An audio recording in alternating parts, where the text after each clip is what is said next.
Good afternoon, good morning to all. Welcome to this fourth edition of Fifac after the first roundtable that was held earlier this morning about the eco-responsibility of the audiovisual industry. The second is about to start how to facilitate access to audiovisual expression for local communities.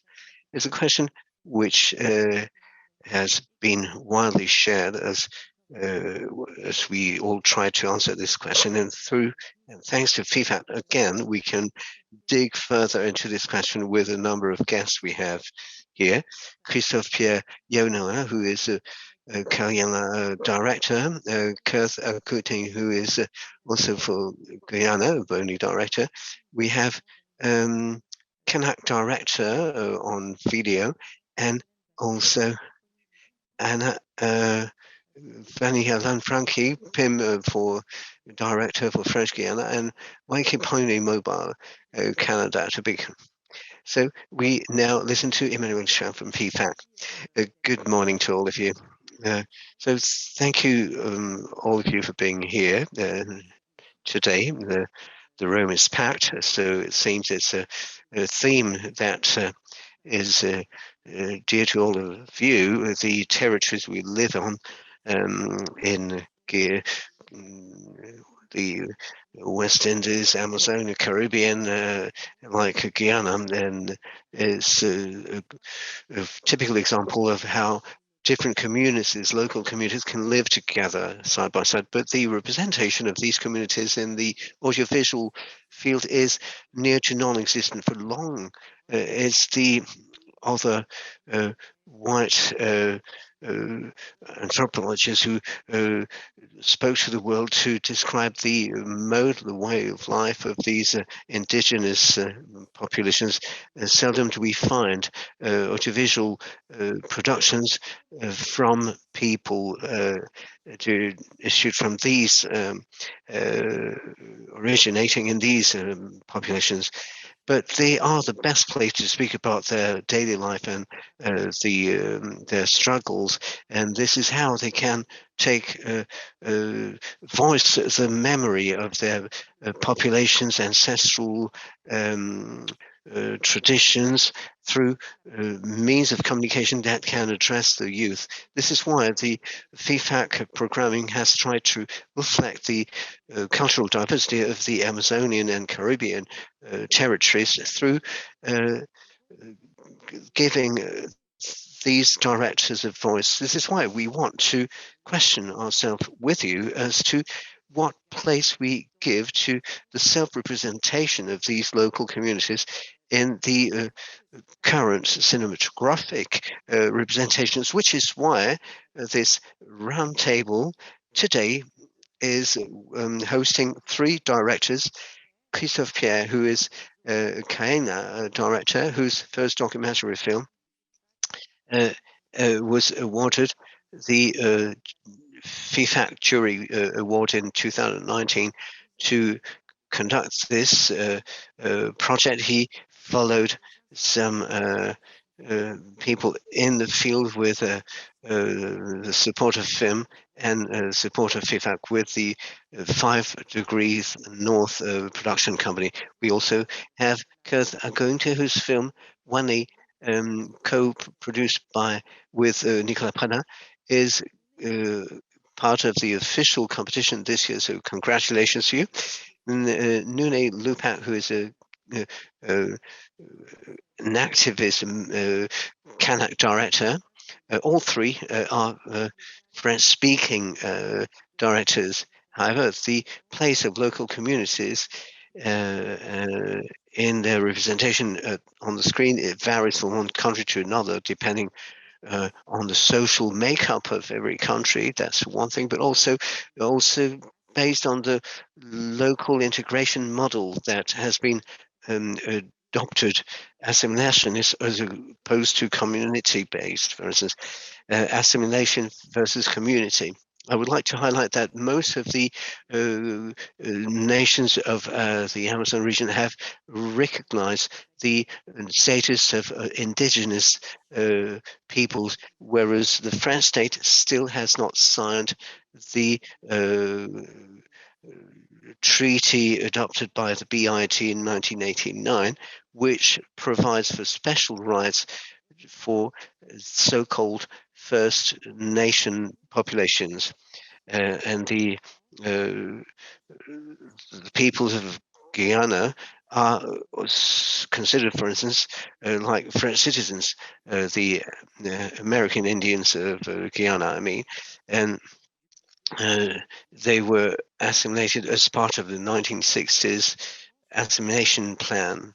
On the other hand, in terms of international law, at the United Nations, the indigenous people have gradually imposed their mark as people who need to have some legal recognition to express their identity, an identity that is based on languages, civilizations, cultures, artistic productions, knowledge.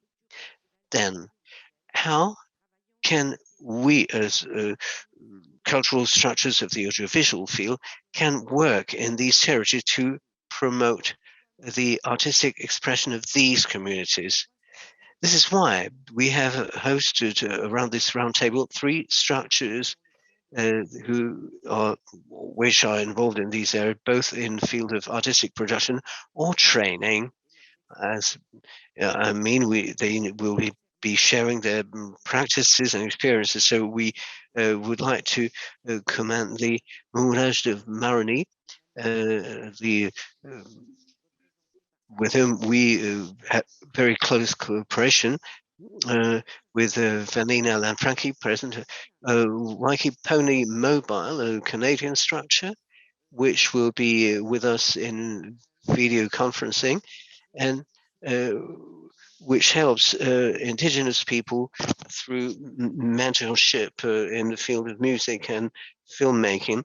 And for this, they have a collection of over 1,300 short movies, short films that have been produced by the local communities. Perhaps we may be fortunate to have Ana Dantes online from Brazil. She has not connected yet. She will be telling us about the Selvatian project, about that they produced together with Kanak, who should have been here, but as he speaks only Portuguese, we cannot provide all languages in translation today. So we will propose some digital content of this project, which is also part of the official competition of Fifac, which I very much urge you to watch, Metamorphosis. And so now, after this introduction, I will leave the floor to Maya. So first of all, I would like to congratulate you as director. It was great to have this initiative, and for a few moments you will be telling us about the difficulties perhaps you have encountered, and also about your own journey.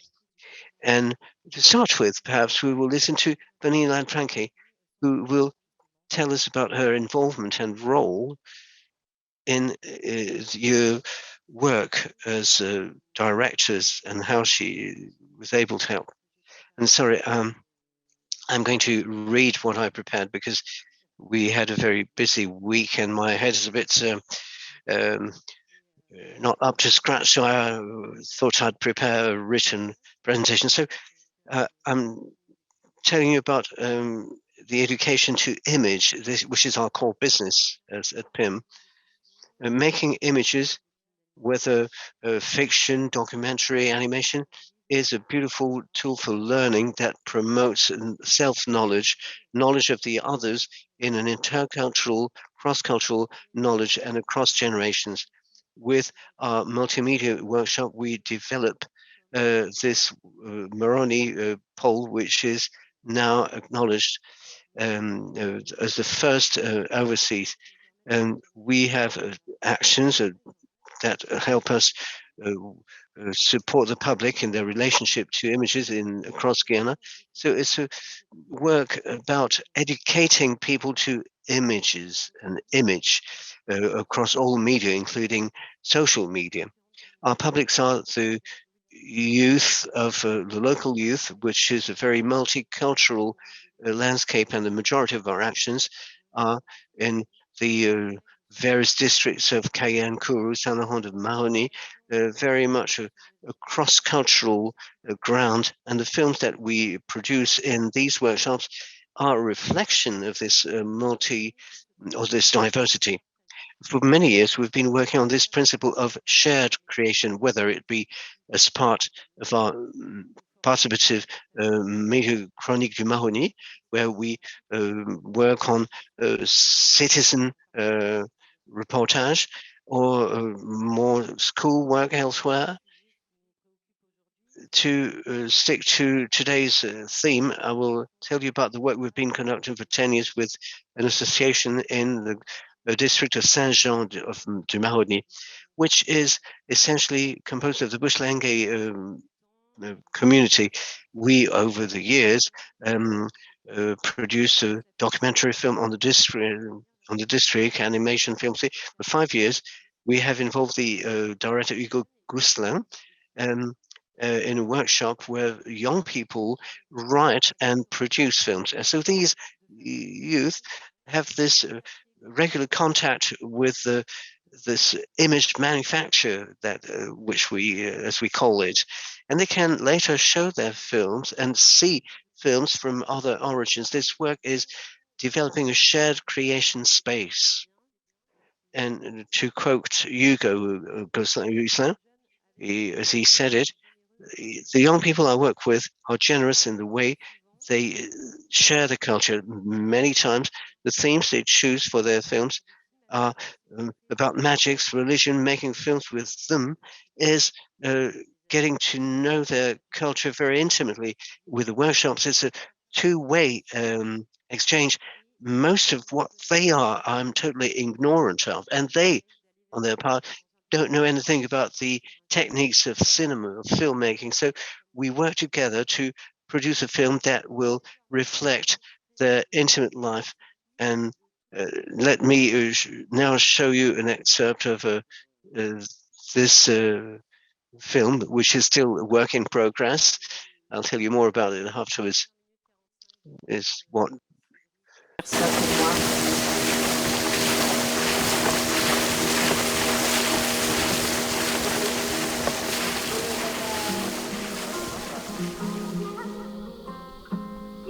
strikes again.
Balino, and the manino, the taco manino. Me show for me the temi bali ya de sania ya iteke ki ya de sania me bali ye go teke sani ko mita mama te infenden.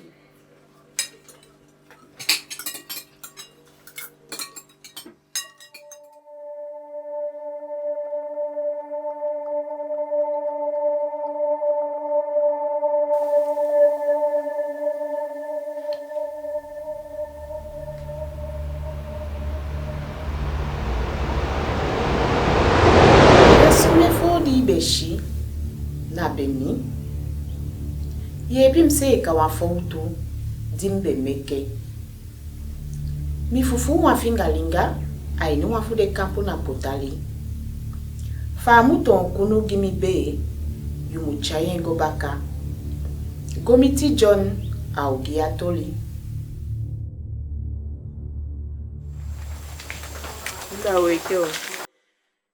Voilà.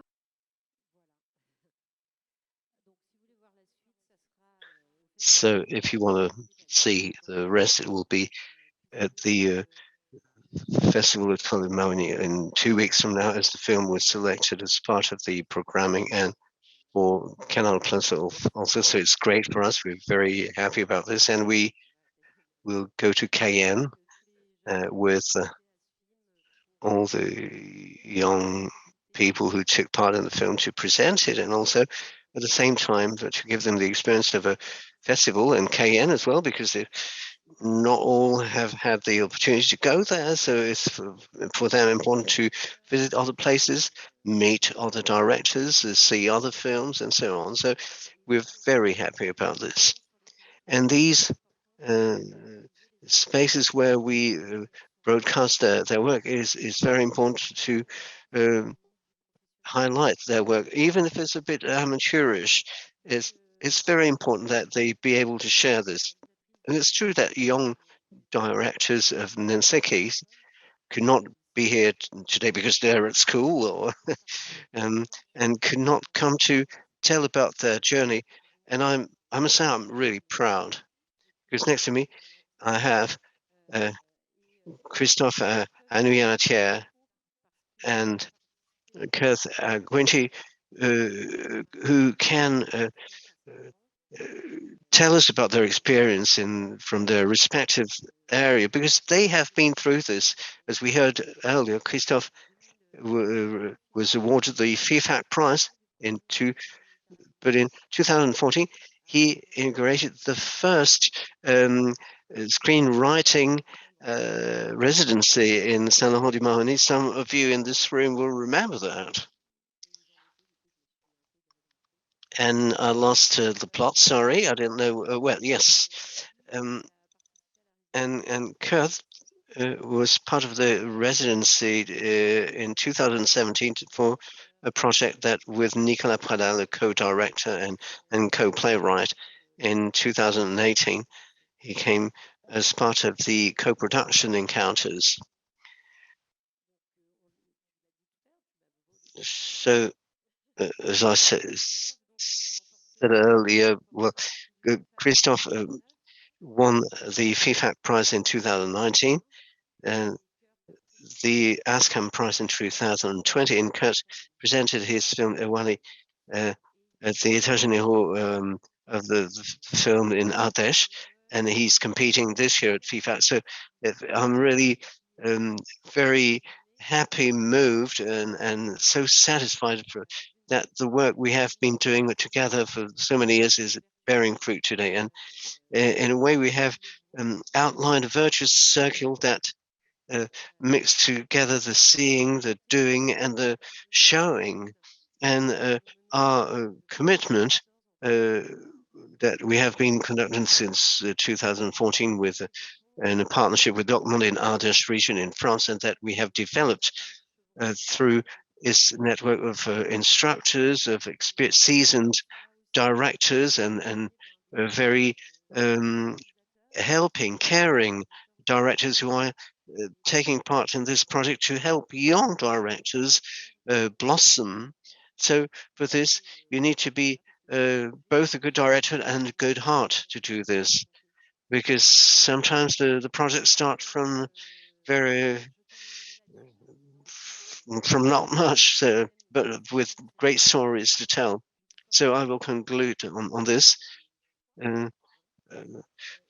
We see that there has been great diversity in the production, and that it appears quite obvious that the audiovisual industry related activities will become more and more important. Therefore, we need to think of perhaps more specialized training tools and and places. So I will leave the floor to Kerth and Christophe, because in fact they are the living examples of this experience. And I suppose the public here will agree with this and will be asking questions. But I'd say that how to facilitate access to audiovisual expressions? Well, I think PIM and Fifac have answered partly this question. Now, I'd like to hear Christophe and Kerth tell us about their journey. So Kerth, Agouinti for Guyana. And I'd like also to point out that to listen to the translation, you need to press on the translation button of your screen. So how about this adventure? At one point, did you start thinking of making a film? Well, the adventure started in 2015 with a training to audiovisual and filmmaking, especially organized by different bodies. So we had 6 weeks training with Serge, whom I'd like to thank today. After that, I continue to do some further training at the VM for different techniques in Mari Pasula. And thanks to them, Mari Pasula has been introduced to the field of audiovisual activities through the training activities.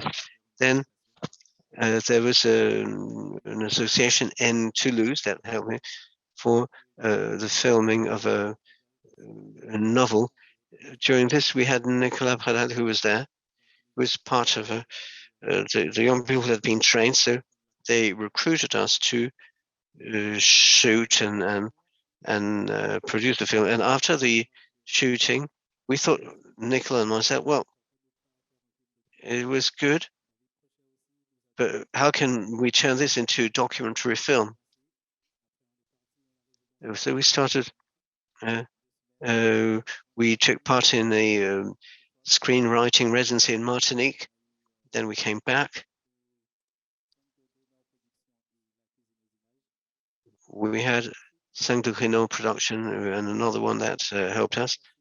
Then the shooting properly was not easy. It was a real experience and unforgettable experience. We had to go to most of the shops in Mari Pasula are not banking enabled, for instance. So it was difficult to work with them. And then lack of electricity, no power. We had to go to a little village to charge the batteries and so on. We were lucky that we managed to do it. But then we went to the Basque Country to do the cuts, editing, and we hope perhaps the film will be subtitled in Basque language afterwards. To thank them for their input. So again, I'd like to thank all those who supported. Thank you.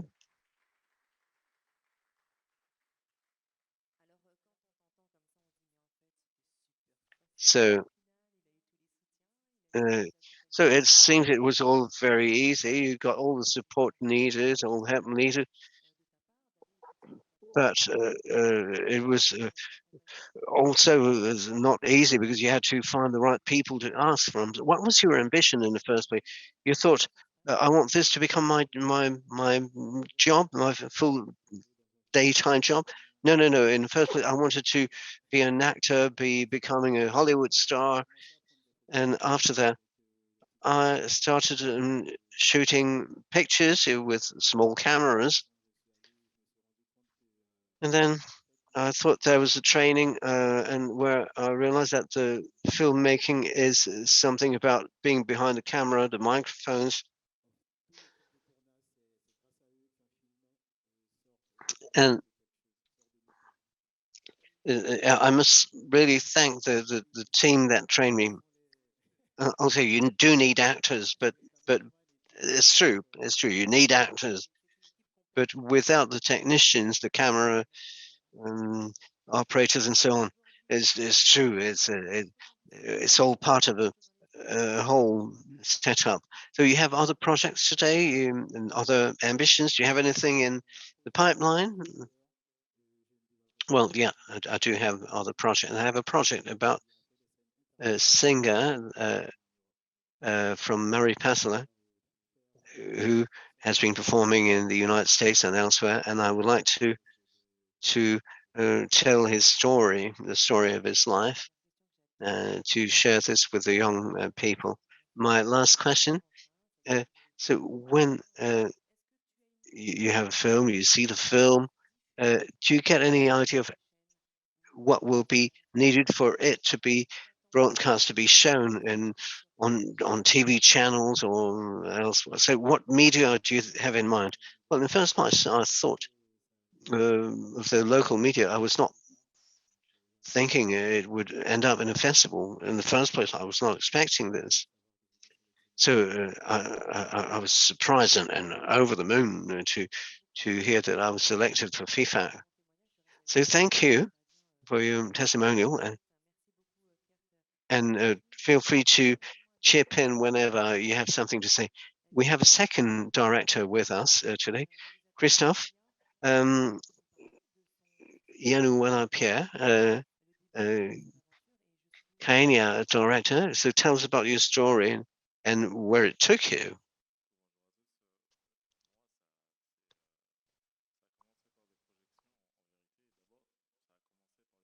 Well, I started with screening.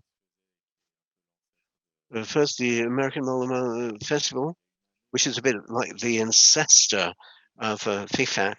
And one year, the theme was the America of indigenous peoples. And so we had loads of films from neighboring countries and like all the young people of Saint-Laurent, what I was eager to watch his Hollywood movies, and we had no access to any other ways of telling stories and bringing them to the screen with them. And in Guyana, we're quite isolated in that we don't have easy access to the filmmaking of other countries, neighboring countries like Suriname, Colombia, Brazil. And I was very much impressed and moved. And I thought that more people should be able to see this kind of productions, and that's how I started uh, organizing projection in villages, screenings in villages. And someone said, "Well, why don't you make your own film?" And I was like, "Well, why not?" And that's how I tried with Wickham Caravan. I didn't know what it would lead up to. I had known Cedric for a while, working at VM there. I'd known him from the school days and the workshops. I knew films were being made, and we would take part in the film, sometimes behind the camera, sometimes in front of the camera. But for me, I didn't quite see at that time, when I accepted the challenge, that it would become a full-time job, and it would become such a big thing for me that it would take time, patience, writing, looking for funding, because even though it's the work of a producer, we are in a way involved in everything. We don't quite realize this in the first place. We thought, well, it's just a matter of picking up a camera and making a film. But in fact, there are all sorts of activities that revolve around this. And sometimes perhaps you find this a bit tedious, but so it takes some patience. So that's how I embarked on this adventure. And Odyssey Match Production co-produced with Marinus Production from Guyana, and and with the support of AVM and 5 Degrees North. That's how the shooting took part in 2 sequences. There was the sequence with the mourning of my family, and then there was a journey to extreme south of Guyana, and then the 3-4 weeks that followed were for the editing, which is quite a short time. I was just a beginner. We didn't come out of a filmmaking school. We had to prove our worth. We didn't quite get the funding behind, so it was a bit makeshift. It was okay, but perhaps if today I think of it, I think perhaps with more time for editing, it would be better. I can see all the flaws, now, but that means that's the name of the game, perhaps, and it's true. What was, in a way, TVs, they have very strict categories, 52 or 17 minutes, whatever. Mine was 27 minutes, so it didn't quite fit into the preset boxes and slots that they have. Then you have the question of subtitling. People are not used to reading subtitling. They like to have voiceovers. So it didn't quite succeed on TV. Perhaps only we were out on Capital TV and Guyane Premiere, and in a number of festivals, perhaps the Fifac, of course, with a special prize of the jury, the Scam prize, which I thought I stood no chance of getting anything from the festival. We registered wherever. It doesn't cost you any money to register the film. I did it, and so that's how. There was a festival in Montreal where we were selected and awarded a prize, and then in New-Caledonia and several cities in France, the Audiovisual Festival, the Nouveau Regard. So I thought then I need to make a second film, but also I discovered in the process, because the major, when you don't come from the world of filmmaking and the schools, official schools, and you come from another universe environment where images have another different role, where the narrative is different, the approach to narrating is different. You need to analyze how to tell a story by your own local standards, so that you do not betray yourself and the people you're giving voice to. But of course, at the same time, you're very much influenced by the filmmaking industry. But you need to find a way to deconstruct all this. When the elders of a village told me, "Oh, that's the first time I can follow a film normally, with effortlessly," it meant that you were following the pace and rhythm of the community, that you were living on the same tempo as the local elders. So it was very important. And ASCAM is part of, has a certain approach. Montreal has a different approach. But the fact that a film like this could appeal to such different publics was, for me, really impressive. But to put things back into perspective, I come from a little village at the back of nowhere, and the fact that you can tell a story about your own place and people can and it can have appeal to people across the world is really something that touches me, and we have so many other stories to tell. I do hope other young people will come to grips with this and embark on this journey. It's a way to decolonize the minds, and they need to embrace this, to take ownership. Uh, the stories are theirs to tell, instead of reading the stories of the settlers, and because we deserve being on the screen. And many times over the years, we were never appearing on the screen. And now, through the fact that gradually people are aware of our existence, and there are new tools, and we are getting to know these tools, we can take part in the game. Thank you. You said it all, so I had questions that you've already answered. But I still have one. Do you feel like you have been entrusted with a mission from your communities? You spoke about pride, you, Christophe, or Kerth. Are you willing to tell stories because you're the best people to tell these stories? No one can see them as you see them with your own eyes. And do you feel that you have a mission for your communities?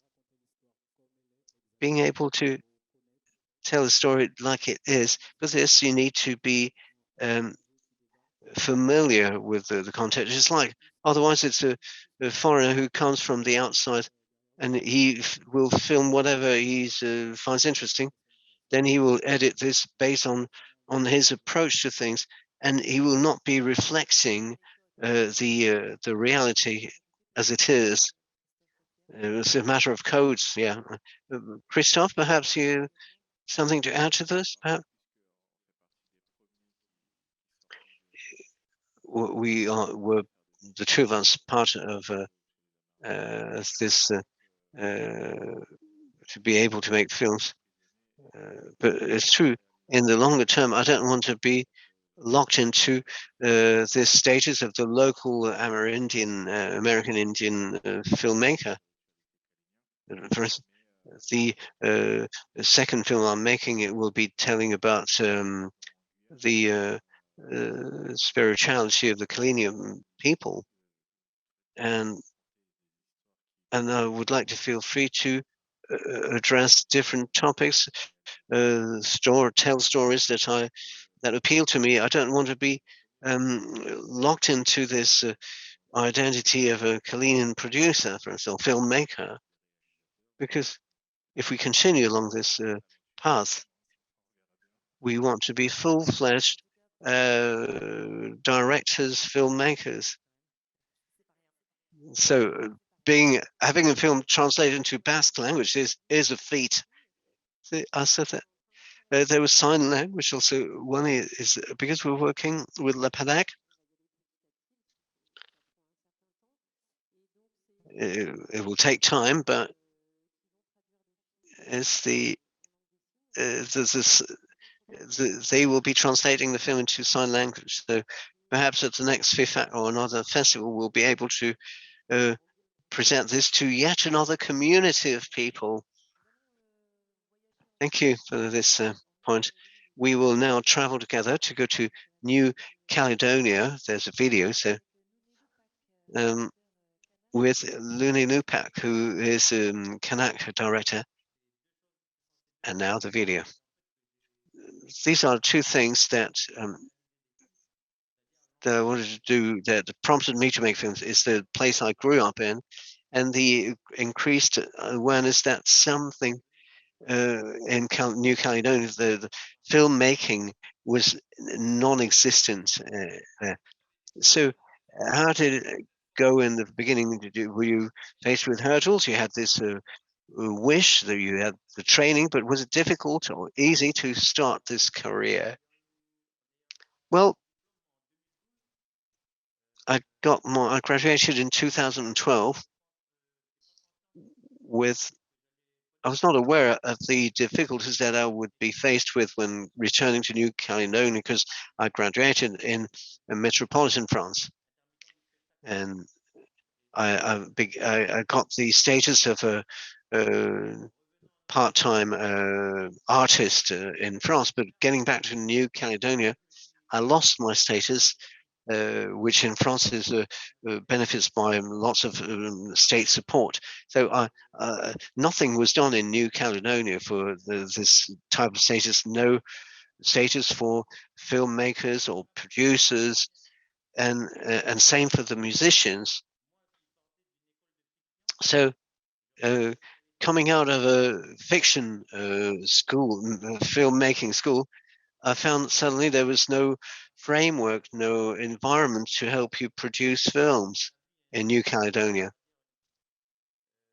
So we worked on the first draft budget to make a short fiction, but there were no funds that were available to make shorts, and that's how I ended up making a documentary film. But you also had this willingness to depict the life in your villages, and because you saw that the way that kind of life was represented on TV screens, you there was a total mismatch in your eyes. So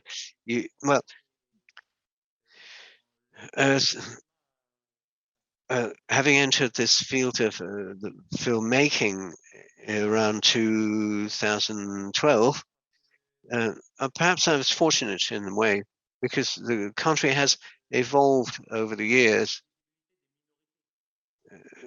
because the minorities, ethnic minorities, became more visible at that stage in history. So the country was progressing, and my films also followed the evolution of the mindsets in the country. In the country, in New-Caledonia, we're still colonial, under colonial rule, and there are things we cannot show, things we cannot say. We have to be careful. We have to take into account the various communities around the Kanak community. We're not the only ones. So the first difficulty was to kind of take all this into account to tell my truth, because you made quite a few number of films. Every year, 52 minutes, a series of 26 minutes that you have been developing. Have you seen an evolution over the years? So how did you manage to find your place? Well, the evolution, in fact, was due to the fact that the new TV programs, that there were slots for documentary films, no slots for fiction, but at least for documentary films. So I was able to fit into the picture, and this helped me and other directors to create documentaries and to show the life of our communities. Myself was a Kanak community, but there are other communities that take part in the local life, and most of the time I try to speak about the Kanak community and the way we live together. And these seems to be big words, this living together, but the living together in the day-to-day life is something difficult to show. Same perhaps in every different culture, but in our Kanak culture, for instance, there are stories we try to tell, but these stories, as I said elsewhere, they must be told by the people who have legitimacy to tell the story. This is why when I make my films, I give my characters a voice. And when I choose a theme, it's only these people that can tell the story. And that's what makes these films so unique in a way, because it is the people's voice, and they are the legitimate people to speak. And when these people have gone, well, perhaps the film cannot exist. So the film would not exist without these people. And for our Kanak culture, we use this as a tool to reflect the culture, and the task of filmmaker involves respecting the culture. For instance, an example, customs. If you want to describe something, there's someone who speaks and someone who listens. So the people listen and they watch, and it's the same concept. When you watch a film, it's something they're speaking to you, and the people sitting there in the room, they're listening, they're watching. So when I make a film, I reflect the local customs for the viewers. From my little career as a filmmaker, I have realized that European filmmaking, as it is said sometimes, they've done it all, you know. So genres filmmaking is beginning to redevelop, and I think perhaps the Pacific Island filmmaking will be the future of the minorities, with new codes, with new viewpoints. I'm thinking about the technicalities that will reflect this new approach to filmmaking, as opposed to the Japanese shooting technique, or the American, or the Italian. I have also my Kanak film shooting approach and technique. So I think it's very much a green field to explore. Thank you so much.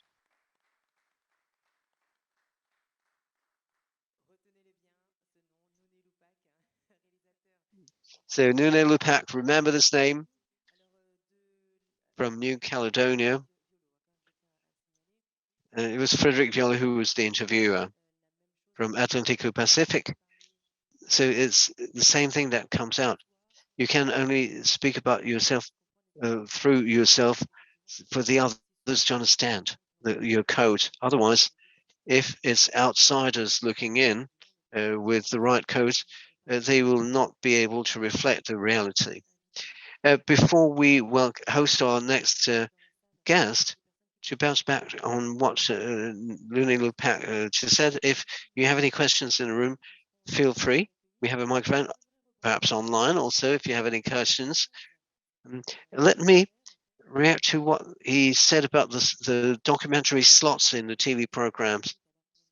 You touched upon this earlier, because sometimes you have a film of 27 minutes and it doesn't fit into the TV slots, for instance.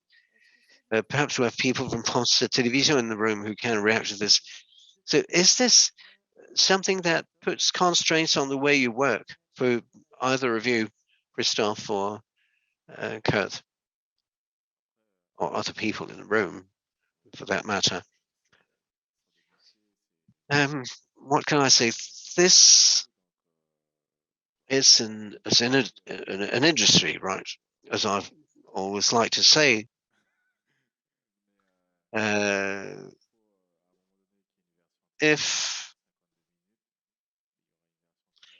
if you want to have a 52-minute version for the TV, you will make it.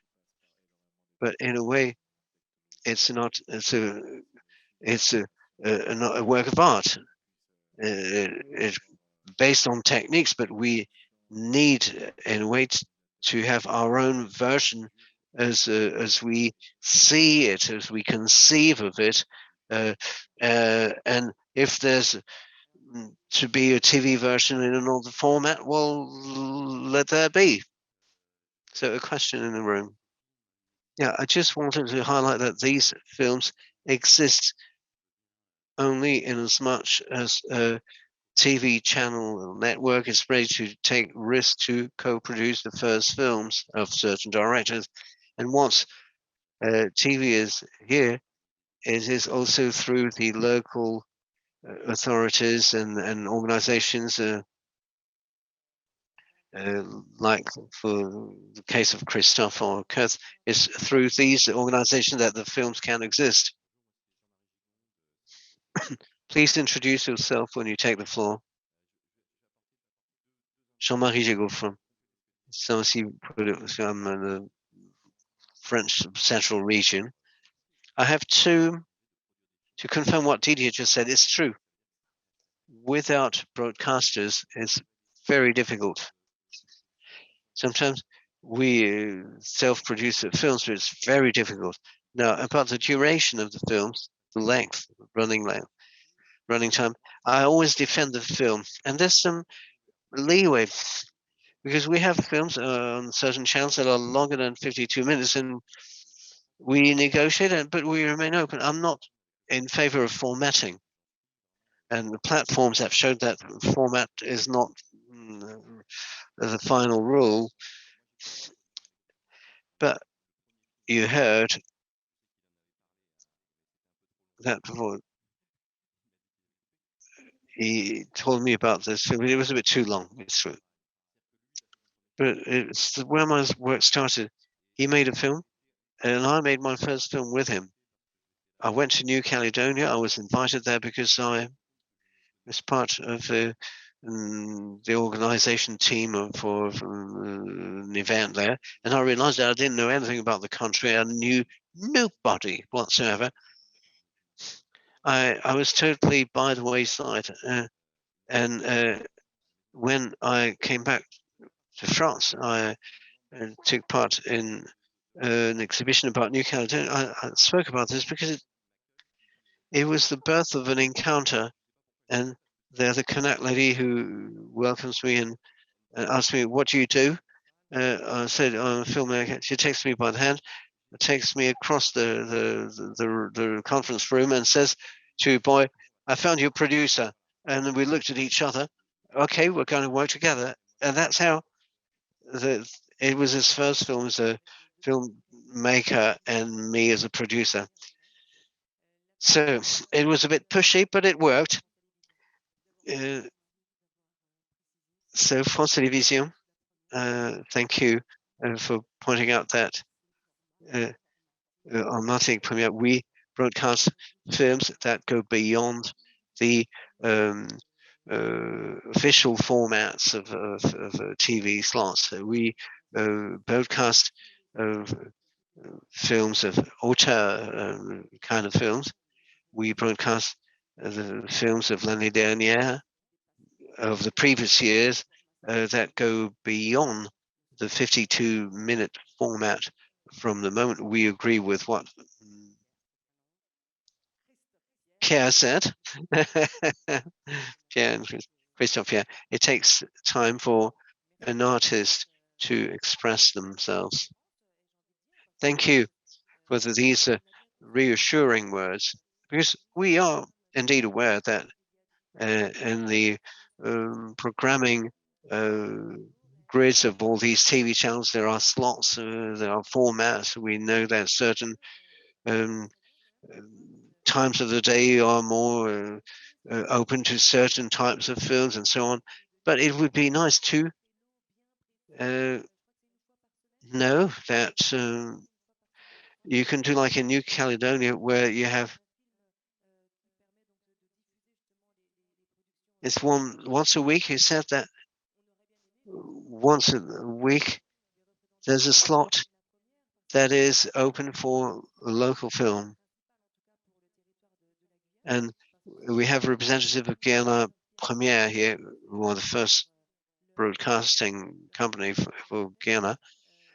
So, for instance, if Kerth or Christophe Pierre want their films to be shown on this network, if we are along the same lines as Martinique Première, great, they have a chance.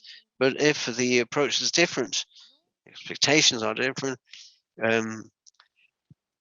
so will there be differences? What's the situation on your side? Because you are like a sister network to Martinique Première as Guyana Première. So there are films that are proposed to all the three networks, Guyana, Martinique, and Guadeloupe. So we like to share the local, whether between the three country or communities, say. And what we do here in this place, you will find equivalents in New-Caledonia. We work as pools, if you will. We have Fifac, but there's also FIFO for films from Oceania, and we will have the FIFO, which will be the International Festival of Film of the Indian Ocean, where we want to develop the same dynamics and approach, showing films, auteur films, irrespective of their length or format, so that viewers of these regions can benefit by the work of those who are in the best position to speak in their name on their behalf. So before we host the last guest, I have a last question. Of course, there's always a selection process. You receive many films and then you select what you will keep, what you will broadcast, and what you will not broadcast. All the programs of production that are not broadcast. Could it be possible that you could get the film directors of these films to get together and speak to them about what were the reasons why they were denied or not?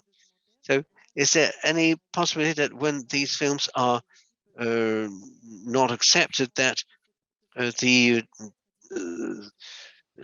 teams of your networks can speak to them afterwards to help them understand the reasons why they were not? We have a selection committee at Fifac. I'm not part of this, although France Télévisions is represented here. What we can say is that some films that are not selected may be earmarked for screening elsewhere, and we keep an eye on all the productions to see what other chance can be given them. And we also have encounters with the film makers, directors at Fifac or in Paris to see if we take the project such as it is to screen it locally, regionally, or should we go further to propose it elsewhere? We do that every day, and Henri Monsieur works with me for this, and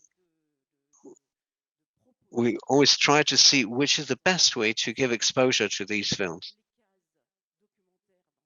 on our various channels. It's true, we have documentary slots in each one of our premiere network. We have France 3 with the overseas slot, France 5 as well, with the story of our territories. But we can think of other events and work beyond the slots. It is our ambition also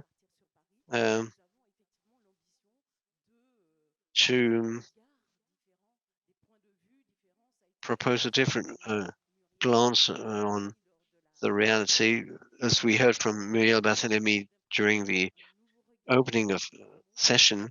It's very important for us that we take another approach to our worlds, our realities. It's not only at home, but everywhere in France and other areas that not perhaps aware of this need. So thank you for this ensuing. Let me add to what you said. Is you ask whether we can have answers. It's something we do every day. All the people working at France on programming, we receive offers. We work with the directors. We select not everything, of course, no. And it is really part and parcel of our work to. I suppose the producers will confirm that when they're not selected, they get some feedback, because it's true that it's important that people not find themselves totally discouraged because they've not been taken on board, they've not been selected. All the efforts that they've put into the films they've made are fruitless and vain, and that can generate some frustration. So it's true that if they feel that they have people who lend an ear, that's important. And yeah, we sometimes tell them that you need to work more on this or that. Perhaps this doesn't fit our slot here, but you could try this other possibility, for instance. And also, of course, we're always lacking the money. Yeah.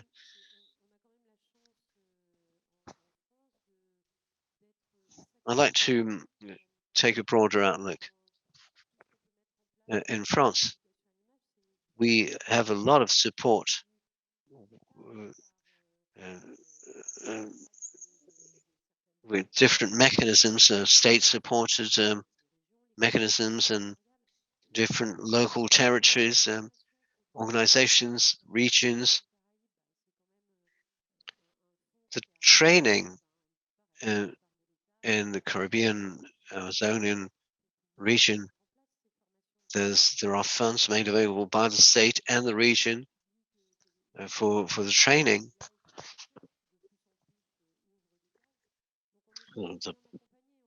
The public TV networks also. So we do get some support.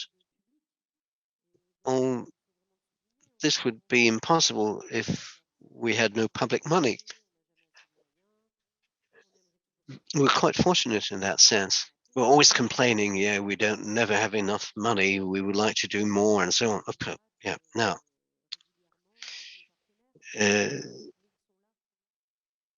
we need to keep the discussion going with our partners, but that's why we have these partners present in the room now. We have a last guest, Carl and Vallée from Canada.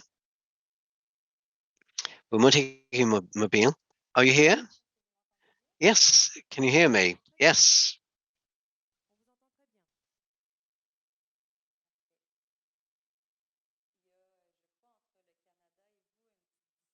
I think between Canada and you, there's a distance.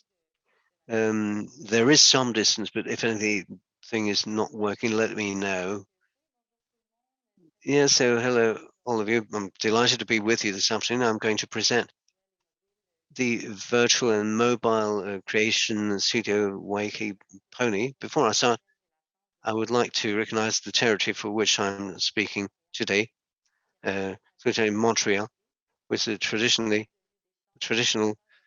location of sharing between several First Nations here that are protected by local regulation. So WAPIKONI, what is it about? It's in place since 2004, when we started this mobile studio for training and creation, and both of filmmaking and music. So we travel across indigenous territories to offer filmmaking tools. WAPIKONI Awashi was a young lady very committed to the young person of Wapuans Tashi, and she died in a tragic accident at the age of 20. And so it was a tribute to her that we chose her name for our project. So our mission is to promote the expression of the First Nations Inuit and mixed heritage peoples through audiovisual productions, but also music.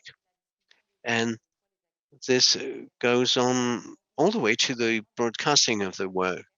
So we provide customized support, mentorship to contribute to the personal development and professional development and creative development of these people while respecting their narrative sovereignty. And also, it's through this medium that we can share these works across the whole of Canada and the world on different platforms. And also for us, it's important because it's a way of passing on the knowledge of these First Nations and make people aware of their realities. So we have over 1,300 short films since 2004.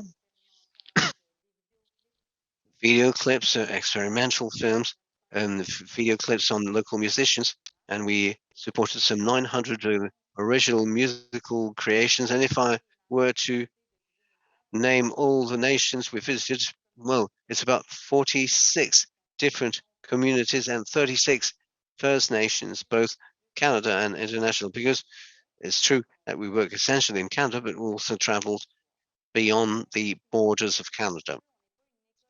What is characteristic? If we're not a filmmaking school, what we aim to do is to support people in the cultural environment, helping the people on a project that reflects their culture and create or help people develop a will to make films and empower these people, give them a voice. So with this, we help them acquire audiovisual skills that will be adapted to every participant based on their experience, if they've already made films or haven't made any films before, and they learn as they make and learn as they do. And from the ID to the post-production, we share knowledge and techniques, and my mission is to train teams that will be able to help the people in the communities, being like a referral for their project. Our mobile studio is characteristic of what we do. What we try to do is to make our formula as accessible as possible. So when we settle down someone, we want people to feel they can have access to it, and if they have an idea, and well, they know that they can work with the mobile studio. And our mission is to provide the skills, the expertise, the equipment, the training, and a place also. You'll see the space, because this kind of a mobile is a location. We have we have we have a team that we take to a location, and we have the opening, and we have 25 days. That is the span of time needed to develop the film up to the screening on at the end. So we have a facilitator that we hire in the community, but also a coordinator and an assistant, perhaps filmmaking camera assistant, for instance, to give you a flavor of this. During 25 years, we will help 20 to 25 participants who will hold different roles in the filmmaking process, and we will produce 4 to 6 short films and record some, on average, 5 original musical creations. And all of this ends with the showing, the screening, which is the source of pride for the artist, because It's for many the first time they are able to show their work, and for the community, they have a reflection of themselves. So I will now let the video speak for itself.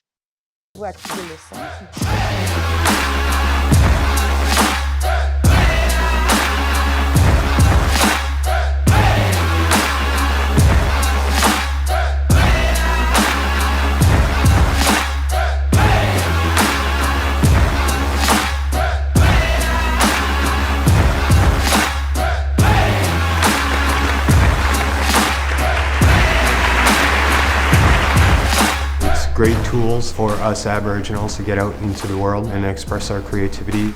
Le WAPIKONI pour moi c'est une voix. Je dirais que ça a allumé des étincelles. It helped me establish myself as an artist. Ça nous permet aussi de se faire comprendre. On est vraiment fiers de notre culture. Les jeunes offrent leur image, l'image qu'ils perçoivent de leur communauté. C'est pas juste de faire des vidéos. À travers tout ça, j'ai vu le support. It helped so many youth to move past depression and other things. I don't think the communities really realize what they have with WAPIKONI. It's amazing.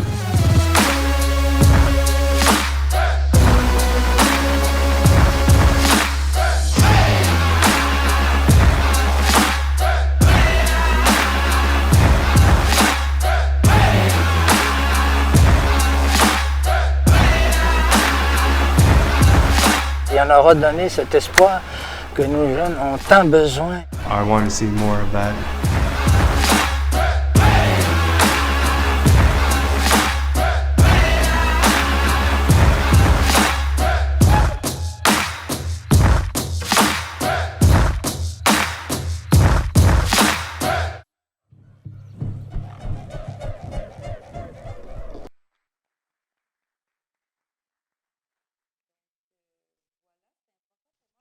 So it was important for me to show you this video. I think it really highlights what we do and tell you about a studio or a trailer, caravan. It's a bit like a caravan, actually, that is opened and open to the communities. I know we don't have much time, but I wanted to tell you about new formulas that we developed in 2020. Of course, it was impossible to travel to these communities, so we created the virtual creation studio. The aim at the time when we developed this was to continue to work with the local communities, artists, but we were there addressing a need that pre-existed because when we left at these locations, it was like we left them with a lack, and we don't necessarily come every year. And for artists who have tasted this flavor of creation, they feel they're lacking something. So the virtual studio is there to fill a gap in a way and help support them in a more customized, personalized way. But we need to have some experience because this virtual support, you don't have the presence on the premises. So for us, this is for mentorship and training, remote training. And when we've done projects with 7 artists and a speaker and a producer, and our vision there also is to promote encounters between artists in the same court from communities in Quebec or the rest of Canada. So in a nutshell, this is what we do. And of course, if there are any questions, I'll be very happy to answer. And please do visit our website and see the creations of our artists since 2004. Thank you so much, Calvin Valley. I think I'm not the only one to envy your mobile studio. I think Lanfranchi would like to have the kind of studio. Any questions for you? Any questions from the panelists? Would you have to have this kind of mobile studio? Oh yes, of course, I'd love to. Like on a boat, like on a pirogue.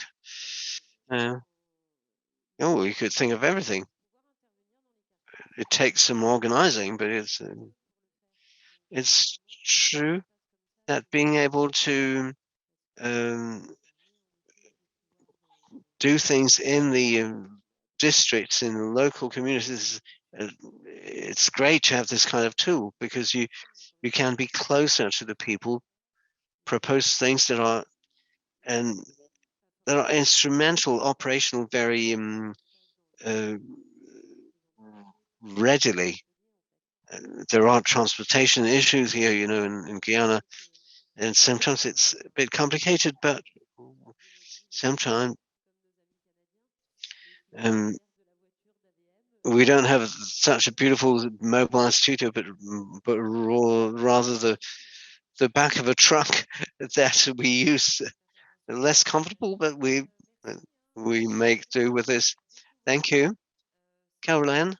Thank you for telling us about this and helping us discover this mobile studio, both for filmmaking and for music. It's food for thought and helps thinking about other things. Christophe has a question. No, I would like to urge all the people who are here to go and watch these productions. I'm not old, but it's in terms of indigenous representations. There's not a lot of existing material, and it's true. I know some of the artists that that worked with the WAPIKONI mobile, and Stéphane Papati, for instance, who has been awarded several prizes for short films. And I really can tell you that it's quite surprising. It's another approach to narration, and for me, it's something that really I relate to, and I very much urge everybody to go and visit their site. So over 1,300 productions. There is a question on the web, no, on the video link. The question is unheard for the time being. We could read the lips, perhaps. Okay.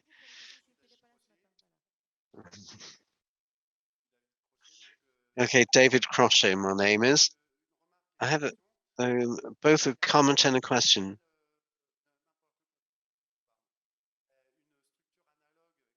There's a similar structure called Vino Nasal Diast in Olinda in Brazil. I don't know if they're still running, but they worked for 30 years making films. Perhaps Caroline has heard about this. It's interesting to look at their work, but they started in 1990, and there have been some exchanges between Maroons from indigenous populations from the Brazilian side. They worked together, and the other question was more on the financial side. For WAPIKONI, what kind of funds did you get? Is it just the state, regions, or private funding? I was wondering if you had any, perhaps international organizations funding like UNESCO. And the other thing is, Adair has had some exchanges with WAPIKONI and initiated something, but some Guyanese went to Canada, perhaps 70, 80 years ago, just to say that Saint Laurent, Cayenne, and other places we should work on this network, but sometimes it's important also to meet people face to face. I'm talking to people like Christophe, Pierre, and Kerth, and for Kerth, for the Maroons, there's a lot of work to be done between the Maroons of Brazil, Quilombo from Colombia, where there are Maroon communities across America that have no relationships, connections between them. So there's all work to do on this, and this will give all of them some visibility and strength to be seen internationally. Thank you for your questions, Caroline. We'll let you answer as rapidly as possible. It's true, the public funding for us, most importantly, is public funding of few private foundations. But I'd say the big majority of funding is state, provincial, and regional. That's the quick answer. So, I'm thinking that we're changing models. I'm working with museums. I'm working on audiovisual production. I see that the question of the participative mechanism is something that is be elevated to the status of being potential filmmakers, because we see that in the industry, in the filmmaking industry, there are huge budgets, and I saw examples in Belgium, I think, where they did work with the inhabitants across many years, and they become authors and they join the industry, and this feeds money into field work like WAPIKONI or AVM or others who work in the field. So perhaps this is something to think about. There are business models between the civil society, private foundations, and other. We'll try to all think together about this. Well, to react to this, there are several Maroon population in different areas, but that don't know one another. But for other indigenous populations, it goes holds true. For instance, the Calenias in Guyana. So perhaps getting some international visibility could make a link with other Maroon communities or indigenous communities beyond the borders of Guyana. Thank you to all of you for your attention. This takes us to the term of our second roundtable. So what we come out with is the message that it is possible. Also that we see that local production is increasingly possible with young, motivated young people. And with the support of organizations as Fifac, France Télévisions, with slots that are open to new types of creation.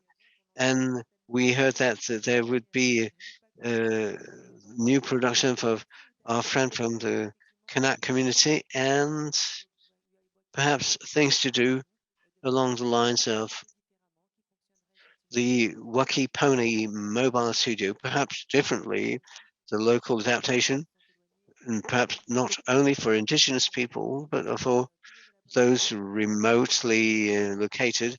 And the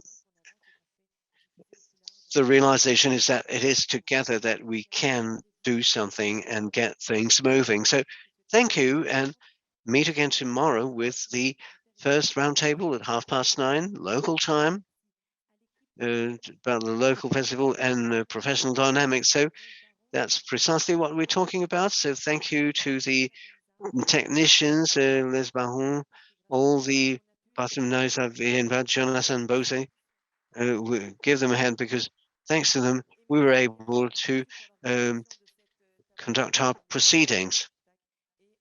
And of course, Thank you for Emirates and Dorota and Frederick. Thank you all, and see you again tomorrow morning.